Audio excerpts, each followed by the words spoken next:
místo v kategorii zpěvák získává Tomáš Kus.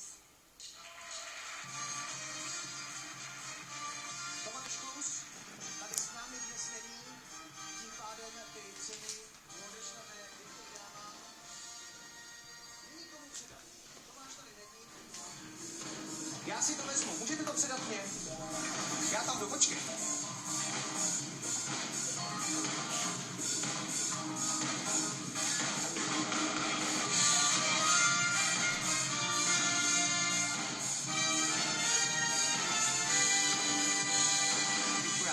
Děkuji mnohokrát Karolina Plíšková a Bára Strýcová.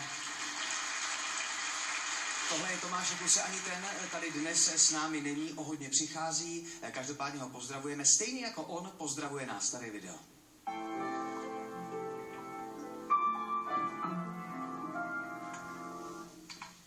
Děkuji vám všem za hlasy.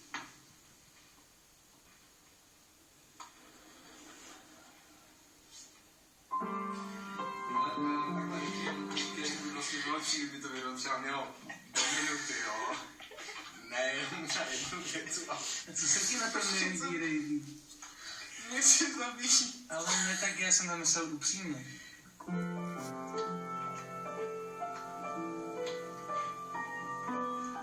Nechceš třeba jenom jakoby... To bude jako večer, jo, že tam není ta večerní atmosféra v tom. Všem vám to moc sluší.